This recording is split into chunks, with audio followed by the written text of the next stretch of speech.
أشهد أن لا إله إلا الله الملك الحق سيدنا محمدا عبده ورسوله الصادق الوعد الأمين اللهم فصل وسلم وبارك عليه وعلى آله وصحبه والتابعين ومن تبعهم بإحسان إلى يوم الدين أما بعد سبحانك لا علم لنا إلا ما علمتنا إنك أنت العليم الحكيم رب اشرح لي صدري ويسر لي أمري واحلل عقدة من لساني يفقه قولي. Para ikhwan, para akhwat, para jamaah yang dimuliakan Allah, mari kita buka majlis kita dengan membaca doa thalabul ilmi. Dipersilahkan. Bismillahirrahmanirrahim. Rabbi zidni ilma, Allahumma anfa'ni bima 'allamtani wa 'allimni ma yanfa'uni warzuqni ilman yanfa'uni. Amin. Malam hari ini kita akan melanjutkan kajian fikih muamalah yang mengambil sumbernya atau referensinya dari kitab Fiqhus Sunnah karya Asy-Syaikh As-Sayyid Sabiq rahimahullahu ta'ala. Pada sesi sebelumnya kita sudah membahas tentang syarat-syarat jual beli. Ada syarat pada al-aqid, orang yang bertransaksi, dia harus berakal, harus baligh dan mumayyiz, bisa membedakan mana yang baik, mana yang buruk. Kemudian yang kedua, syarat pada komoditinya. Barang dagangannya harus bersih, kemudian harus bermanfaat, kemudian dimiliki oleh penjual, dan yang keempat bisa diserah terimakan. Nah, pada sesi ini kita akan melanjutkan syarat pada komoditi yang kelima, yaitu ayyakuna kullum minal mabi wa thamani ma'luman. Kita baca saja kitabnya. Bismillahirrahmanirrahim. Qala al-musannifu rahimahullahu ta'ala wa nafa'ana bihi wa bi ulumihi fid darain. Al-khamis, syarat yang kelima, ayyakuna kullu minal mabi'i wa thamani ma'luman. Hendaknya masing-masing dari barang yang diperjualbelikan dan harganya diketahui. Jadi barangnya diketahui, harganya juga diketahui. Kana majhulaini, jika keduanya tidak diketahui, au kana ahaduhuma majhulan, atau salah satu dari keduanya, maksudnya barangnya atau harganya tidak diketahui, fa innal bai'a la yasih, maka jual belinya tidak sah. Mengapa? Lima fihi min ghararin, karena mengandung gharar, ketidakjelasan. Jadi kan sesuatu, ya, barangnya harus jelas dulu, harganya juga harus jelas dulu. Misal ya, saya mau jual apa misalnya? Jual pisang. Nah, jual pisang ya. Saya bilang, Ikhwan semuanya, saya mau jual pisang. Nah, harganya satu sisir 15.000. Nah, barangnya belum tahu para Ikhwan kayak apa. Itu tidak benar, belum bisa. Atau saya menjual pisang. Ya, ini pisang nih, silakan beli. Para Ikhwan ambil-ambil aja, nggak tahu harganya berapa, pengen ambil-ambil aja. Harus diketahui dulu barangnya jelas, kemudian harganya juga jelas. Wal ilmu bil mabi'i yaktafi fihi bil musyahadati fil muayyan walau lam yu'lam qadruhu. Mengetahui barang yang cukup dengan dilihat walaupun tidak diketahui ukurannya. Kama fi bai'il jizaf, sebagaimana pada jual beli jizaf. Jizaf itu jual beli tapi nggak ditaker, nggak ditimbang. Misalnya biasanya apa? Jagung. Nah, jagung itu kadang kalau yang jual di sana kan ya kalau bijian bagus ya, ada yang bijian. Tapi ada yang tumpukan aja. Ya silakan. Berapa mau dibeli gitu. Itu boleh. Walaupun belum tahu timbangannya, tapi kita udah lihat. Ya jagung ini setumpuk atau satu karung lah ya. Kan ada yang jual karungan. Ini berapa Pak satu karung? Itu 30.000 aja Pak, ambil silakan. Nah para Ikhwan belum tahu, ya kan? Satu karung itu isinya berapa, beratnya berapa, nah seperti apa gitu. Asal sudah dilihat, walaupun belum ditakar, itu boleh.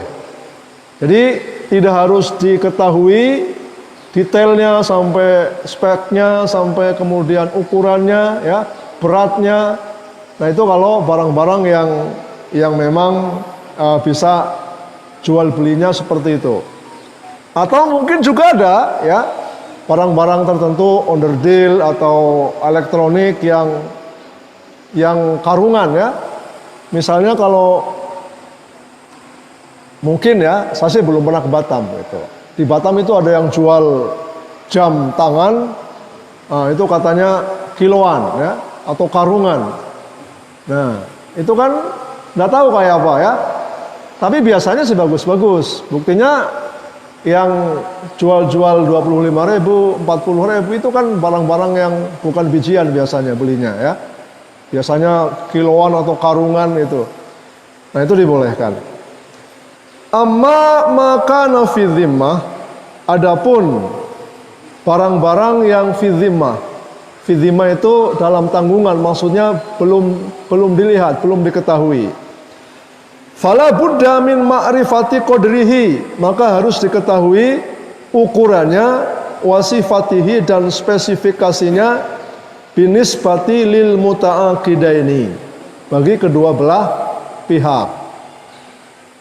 Jadi barang-barang yang belum dilihat, ya belum dilihat, itu harus jelas ukurannya, modelnya, kemudian spesifikasinya. Berbeda dengan tadi, ya, yang kiloan misalnya, yang karungan misalnya, ya, jagung karungan. Nah itu kan sudah ada jagungnya, ya. Nah tapi kalau jagungnya tidak ada, para Ikhwan belum bisa lihat jagungnya kayak apa. Saya jual itu di rumah jagung satu karung 50.000. Nah para Ikhwan belum tahu kayak apa jagungnya, ya, berapa timbangannya. Itu kalau sesuatu yang belum bisa dilihat. Tapi kalau yang sudah bisa dilihat, boleh walaupun tidak diketahui timbangannya. Wathamanu yajibu ayyakuna ma'lumas sifah wal qadri wal ajal. Harganya harus diketahui, ya, spesifikasinya, ukurannya, dan waktunya. Ya, ini jual beli. Kalau barter, tukerannya apa sih gitu ya. Nah, itu harus diketahui juga. Kalau uang kan udah jelas, ya. Kalau uang ya harganya misalnya berapa, 50.000 udah jelas. Tapi kalau barter itu harus jelas juga, diketahui spesifikasinya, kemudian ukurannya, ya, kemudian kapan dibayarnya, itu harus jelas. Amma bai'u ma ghaba an majlisil aqdi, adapun memperjualbelikan sesuatu yang tidak terdapat dalam majlis akad, maksudnya saat transaksi di majlis kita ini atau di pasar atau di warung itu tidak ada barangnya, tidak terlihat. Wa bai'i ma fi ru'yatihi masyaqqatun aw dararun, dan memperjualbelikan yang untuk melihatnya sangat sulit atau bisa memberikan bahaya, membahayakan. Wa bai'il jizaf, dan jual beli tanpa takaran. Falikulli wahidin min hadhil buyu ahkamun, masing-masing ada ketentuan hukumnya. Nadhkuruha fi ma yali, kami sebutkan sebagaimana berikut ini. Ya, jadi akan diperinci di sini bagaimana hukum jual beli yang saat ditransaksikan barangnya tidak ada di tempat. Misalnya ya, di warung saya menjual barang-barang yang belum ada, tapi sudah ditawarkan, boleh apa enggak? Ya, bai'u ma ghaba an majlisit ta'aqudi, memperjualbelikan barang-barang yang tidak ada di tempat transaksi. Ya, bai'u ma ghaba an majlisil aqdi, memperjualbelikan barang yang tidak terdapat di tempat transaksi. Warung atau di toko atau di pasar barangnya belum ada, belum sampai. Boleh bisarti ayyu sofa waswan yuaddi ilal ilmi bihi, dengan syarat spesifikasinya dijelaskan hingga seperti melihatnya. Nah, jadi spesifikasinya dijelaskan betul-betul, ya, ada fotonya, kemudian dijelaskan ini kalau timbangannya sekian, ukurannya sekian inci misalnya, ya, ini terbuat dari bahan anu. Nah, itu diperbolehkan. Thumma in dhahara muwafiqan lil wasfi lazimal bai'. Kemudian kalau barangnya sesuai deskripsinya, lazimal bai', maka jual belinya menjadi wajib, sah, artinya jual belinya itu berlaku. Wa in dhahara mukhalifan, tetapi jika kenyataannya berbeda, sabata liman lam yarahu minal muta'aqidaini al khiyar fi imdha'il aqdi aw raddihi, maka bagi orang yang tidak bisa melihatnya karena tidak ada barangnya, ternyata setelah datang barangnya berbeda speknya, maka dia memperoleh khiyar. Khiyar itu artinya mendapatkan pilihan. Fi imdha'il aqdi, melanjutkan jual beli, transaksinya dilanjutkan, aw raddihi, atau ditolak. Yastawi fi dzalikal ba'i wal mushtari, sama, ya, baik penjualnya maupun pembelinya. Rawal Bukhari wa ghairuhu, Al-Imam Al-Bukhari dan ahli hadis yang lainnya meriwayatkan an Ibnu Umar radhiyallahu anhuma, dari sahabat Ibnu Umar radhiyallahu anhuma, annahu qala, bahwasanya Ibnu Umar berkata, "Bi'tu min amiril mu'minina Utsmana malan bil wadi bimalin lahu fil." Saya menjual kepada Amirul Mukminin Utsman harta saya yang di lembah dengan harta beliau yang di Khaybar. Khaybar ini dahulunya adalah kampungnya orang Yahudi. Tetapi ketika mereka berkhianat, kemudian Khaybar itu dikepung, ya, dan ketika mereka menyerah, meninggalkan tempat itu, menjadi milik kaum muslimin. Nah, Khalifah Utsman punya beberapa bidang harta di sana. Warawa Abu Hurairah dan Abu Hurairah meriwayatkan anna Nabiyya sallallahu alaihi wasallam qaal, bahwasanya Nabi bersabda, "Man istaro syai'an lam yarahu." Barang siapa yang membeli sesuatu yang dia tidak bisa melihatnya, falahul khiyar, dia mempunyai hak pilih idza ra'ahu, ketika melihatnya. Akhrajahu Darqutni wal Baihaqi. Hadis riwayat Darqutni dan Imam Al Baihaqi. Baik, sampai di sini ingin bertanya. Jadi syarat yang kelima, komoditi dan harganya harus jelas. Bagaimana memperjualbelikan barang yang tidak ada di tempat transaksi? Hukumnya dibolehkan asal dideskripsikan, ya, dijelaskan spesifikasinya, ukurannya, kualitasnya. Nah, kalau barangnya datang kemudian ternyata sama persis dengan deskripsinya, maka jual belinya sah. Tapi kalau berbeda, barangnya tidak sama dengan yang dideskripsikan, maka pembelinya boleh memilih melanjutkan transaksi, menerima barang itu, atau mengembalikan barangnya, mengambil kembali uang miliknya. Wallahu a'lam. Silakan kalau ada yang bertanya.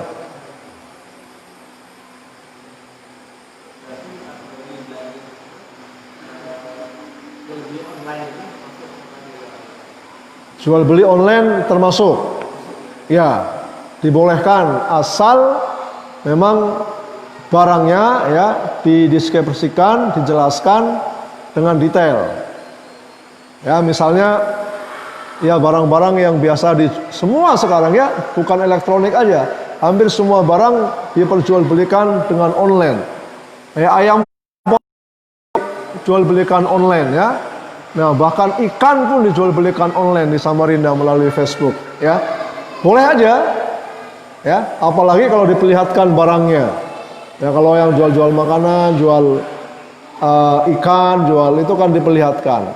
Nah, itu boleh. Kemudian yang masih jadi pertanyaan itu, ketika kita misalkan jual, kan sekarang banyak yang jual rumah. Rumah. Jual rumah yang belum jadi, masih dalam bentuk gambar-gambar. Deskripsinya jelas dideskripsikan. Kemudian jadi transaksi. Itu apakah ini masuk kategori ini? Karena rumahnya akan jadi mungkin setahun lagi. Ya, bisa termasuk ini, bisa juga akadnya nanti istisna. Ya, istisna itu pesen buatkan. Ya, jadi speknya sudah jelas, ukurannya jelas, bahan-bahannya jelas, ya. Kemudian dibayar. Nah, dibayar dengan uang muka atau dibayar nyicil, itu masalah lain, ya. Tapi bahwa speknya itu jelas, dibuatnya sesuai spek, ya dibolehkan. Baik, satu bab lagi. Satu pasal lagi maksudnya, ya. Bab bai'u ma fi ru'yatihi masyaqqah aw darar. Memperjualbelikan yang untuk bisa melihatnya sangat sulit atau menimbulkan madarat. Wa kadza yajuzu bai'ul mahibat. Demikian juga dibolehkan memperjualbelikan sesuatu yang tidak nampak. Idza wusifat au ulimat awsafuha bil adati wal urf. Jika deskripsinya dan speknya dijelaskan atau diketahui dengan kebiasaan. Biasanya orang kalau jual walaupun tidak dibawa barangnya, tapi biasanya bagus. Nah, kalau sesuai dengan kebiasaan diperbolehkan. Wadzalika kal at'ima al mahfudhah, seperti memperjualbelikan makanan-makanan yang dibungkus. Wal adwiyah al mu'abba'ah fil qawarir, obat-obatan yang dikemas dalam botol. Nah, itu kan dibuka, dilihat. Ya kalau kemasannya dibuka kan udah urusannya beda lagi ya. Wa anabibul oksigen. Nah, tabung-tabung oksigen, tabung gas. Wa sofaihul bensin wal ghaz.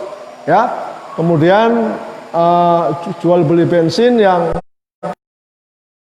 pom ya. Wa nahwi dzalika mimma la yuftah illa indal istimal, dan barang-barang lain yang memang tidak bisa dibuka kecuali saat mau digunakan.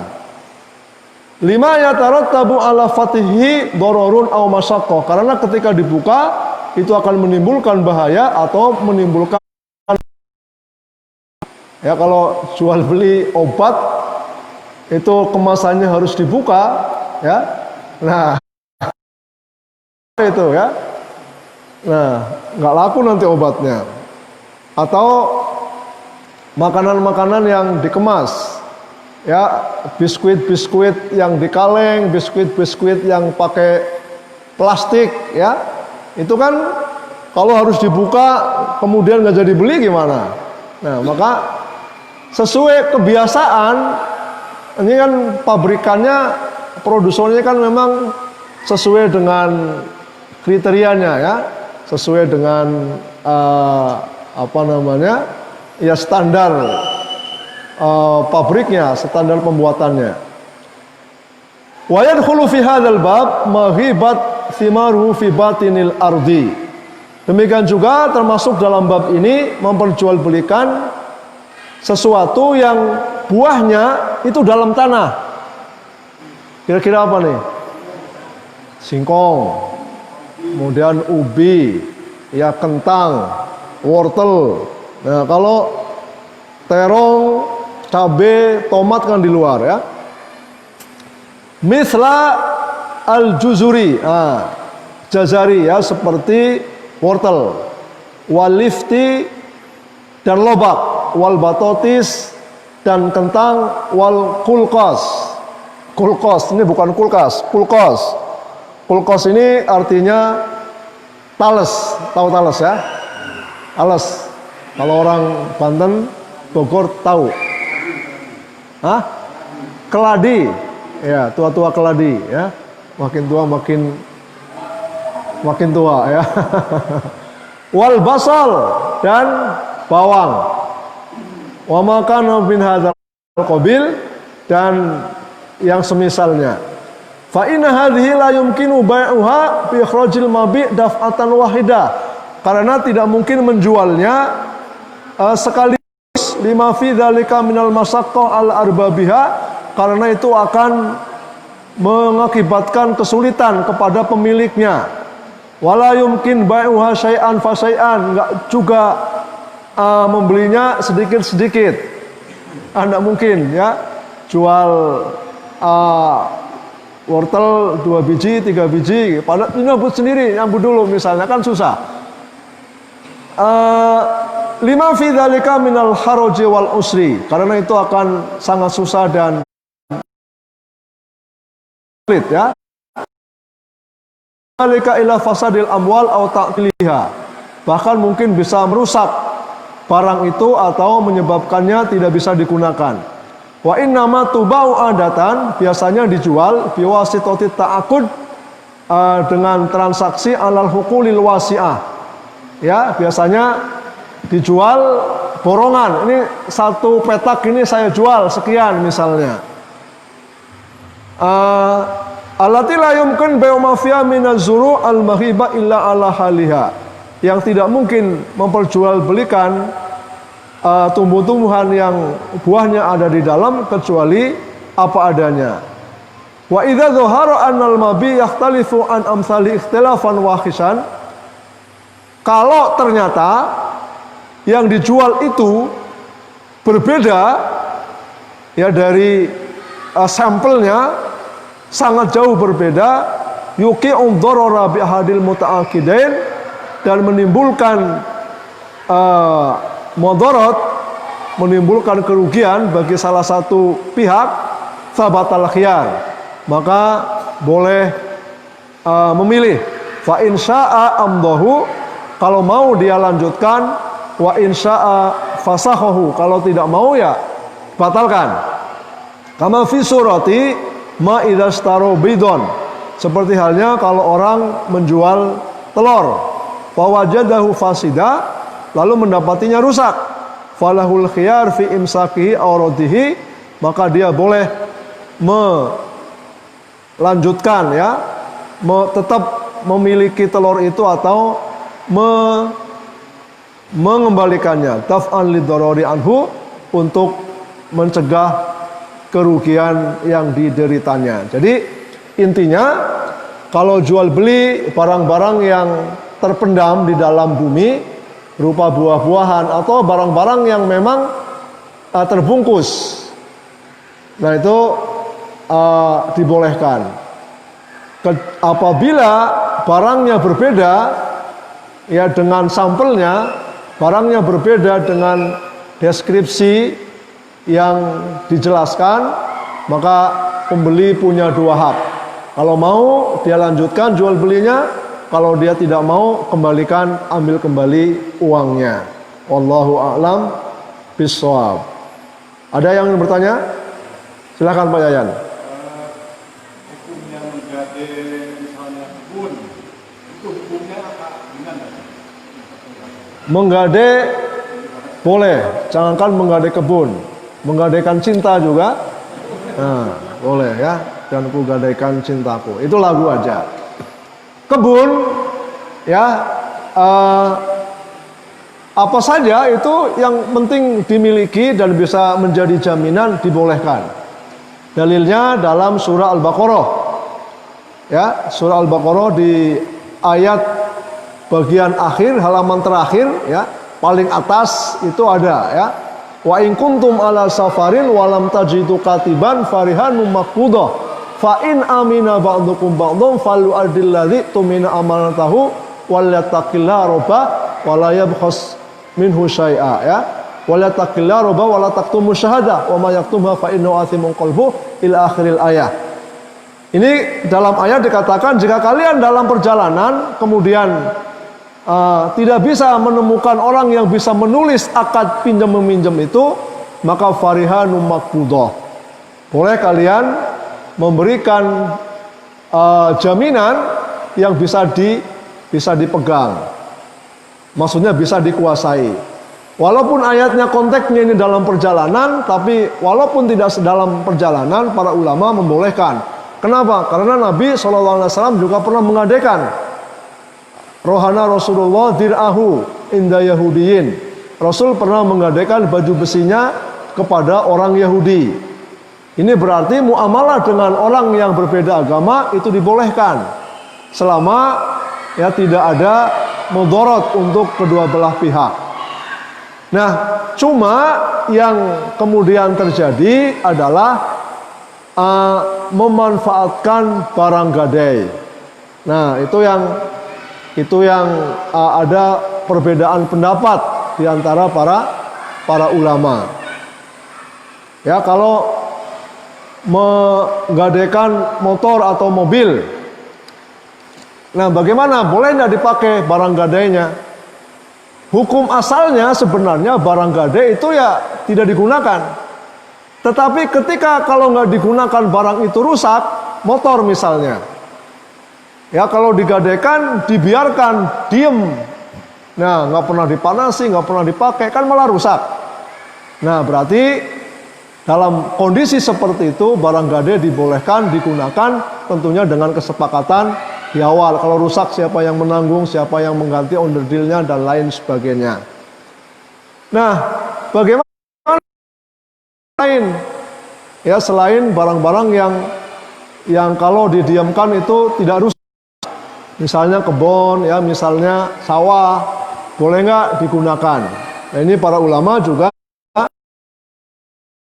Nah, kalau prinsipnya itu adalah daripada nganggur kemudian tidak produktif, ya diproduktifkan. Ada yang mengalasan silakan bisa dimanfaatkan. Ada juga yang mengatakan pada asalnya memang tidak boleh. Maka mereka tetap mengatakan tidak boleh. Tapi kalau saya cenderung ya pada ya dibolehkan daripada itu tidak termanfaatkan, tidak produktif, akhirnya rugi bagi dua-duanya, ya silakan.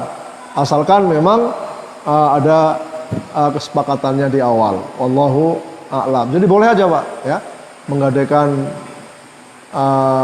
motor, mobil, kebun. Nah, baik. Ada lagi? Pak Sapar?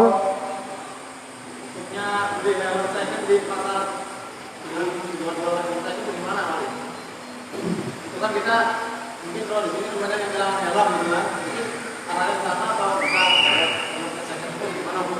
Ya. Kalau ragu ya beli yang di toko helm lah, jangan di jangan di tempat itu ya. Ya begini, kalau kita tahu ya barang itu adalah barang curian, barang haram, sebaiknya tidak membeli barang itu ya. Karena kita tahu, kecuali kalau kita tidak tahu. Ya, kecuali kalau kita tidak tahu bahwa barang itu barang curian. Tapi apakah betul semua yang di tempat itu barang curian?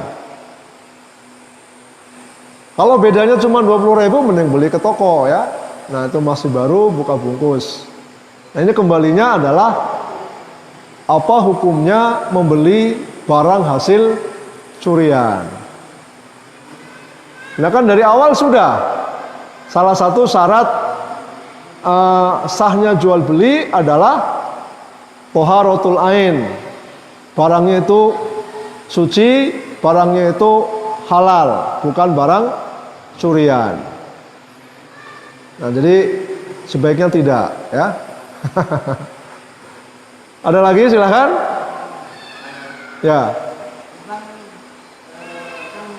Itu tabungan emas. Tabungan emas. Nah, saya baca di dalam artikel, konsep ini masih diragukan karena tabungan emas kecil gitu. Ya. Apakah itu benar? Alasannya tidak hanya produknya gitu. Ya baik ya. Jadi membeli emas dengan cicilan. Nah ini pernah juga dibahas di rapat DPS ya BMT dengan Ustadz Abdul Hidayat, dengan Ustadz Arif Hizbullah, dengan beberapa ustadz-ustadz kita yang lainnya. Nah sekarang sistemnya supaya tidak terjadi riba, maka dari pihak LKS-nya itu menghitungnya nabung dulu. Ya, setelah uangnya genap bisa dibelikan kurang lebih 5 gram misalnya, maka dibelikan. Nah, jadi misalnya nih saya mau beli emas batangan ya. Nah, dari LKS-nya banknya memberikan misalnya 1 gram sekian, 5 gram sekian, 10 gram sekian. Nah, kita nabung dulu, bukan nyicil ya, kita nabung dulu. Jadi uang itu diletakkan di rekening kita. Nah kemudian ketika sudah bisa digunakan untuk membeli 1 gram akan dibelikan. Atau ketika sudah bisa dibelikan 5 gram ya itu dibelikan. Kenapa? Emas itu harus tunai ya, harus tunai. Demikian juga gade emas ya dan yang lain sebagainya. Baik, saya rasa cukup untuk kajian kita pada malam hari ini. Mudah-mudahan bermanfaat.